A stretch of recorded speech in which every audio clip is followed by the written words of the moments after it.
यह मायने नहीं रखता कि आपके साथ क्या होता है, बल्कि यह मायने रखता है कि आप उस पर कैसी प्रतिक्रिया देते हैं। एपिक्टेटस।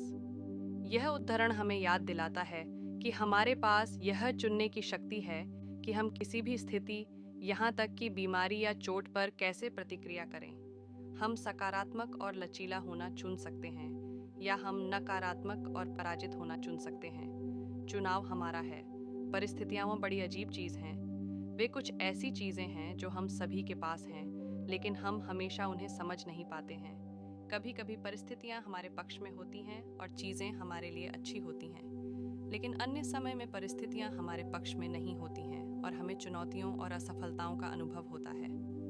स्थितियों के साथ समस्या यह है कि वे अप्रत्याशित हो सकती हैं। जीवन में हमें किन परिस्थितियों का सामना करना पड़ेगा, इसे हम नियंत्रित नहीं कर सकते, और जब हम कम कठिन परिस्थितियों का सामना करते हैं तो उन्हें हल्के में लेना आसान हो सकता है। लेकिन क्या होता है जब हमारी परिस्थितियाँ और भी कठिन होती हैं? क्या होता है जब हम कई बुरी स्थितियों का अनुभव करते हैं?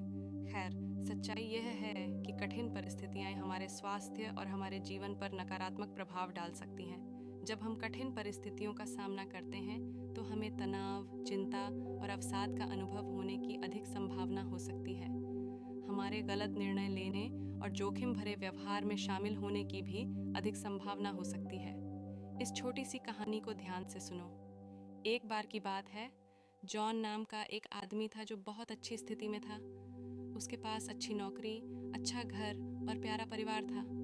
लेकिन एक दिन जॉन की स्थिति बदल गई। उसने अपनी नौकरी खो दी, उसका घर बिक गया और उसकी पत्नी ने उसे छोड़ दिया। जॉन तबाह हो गया था। उसे नहीं पता था कि क्या करना है। वह अत्यधिक शराब पीने लगा और अत्यधिक स्मोकिंग करने लगा।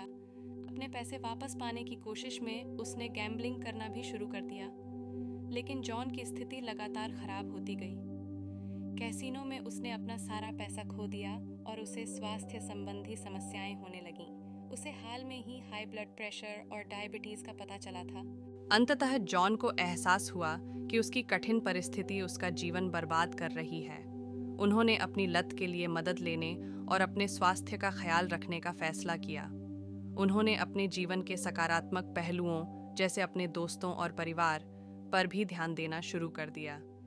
इसमें समय लगा, लेकिन अंततः जॉन ने अपना जीवन बदल दिया। उसे नई नौकरी मिल गई, रहने के लिए नई जगह मिल गई। उसने अपना स्वास्थ्य भी नियंत्रण में कर लिया। अपनाने का प्रयास करें। 8.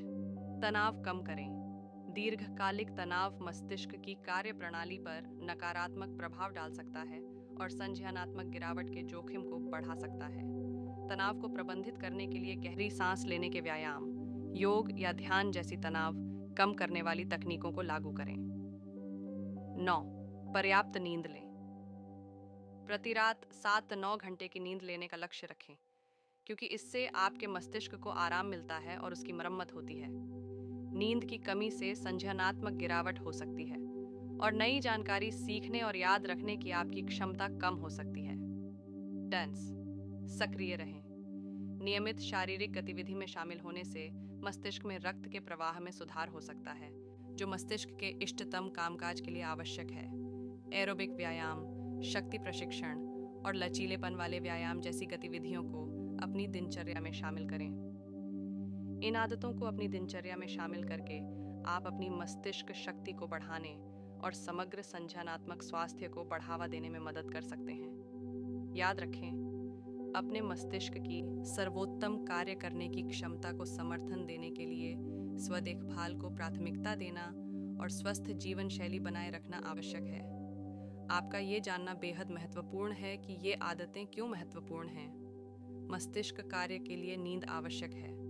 पर्याप्त नींद आपके मस्तिष्क को आराम करने और खुद की मरम्मत करने की अनुमति देती है, जो इष्टतम संज्ञानात्मक क्षमताओं को बनाए रखने के लिए महत्वपूर्ण है। व्यायाम मस्तिष्क के स्वास्थ्य को बढ़ावा देता है। शारीरिक गतिविधि में संलग्न होने से मस्तिष्क में रक्त के प्रवाह में सुधार हो सकता है, जो इष्टतम मस्तिष्क कार्य के लिए आवश्यक है। नियमित व्यायाम से एंडोर्फिन भी रिलीज हो सकता है, जो मूड में सुधार कर सकता है और तनाव को कम कर सकता है। आज के लिए बस इतना ही। सब्सक्राइब और शेयर करना न भूलें। अपने सुझाव कमेंट में ज़रूर दें। धन्यवाद। आशा है कि आपको आज की बातें पसंद आई होंगी। अगली बार फिर मिलेंगे। तब तक सुरक्षित रहें और स्वस्थ रहें। नमस्ते।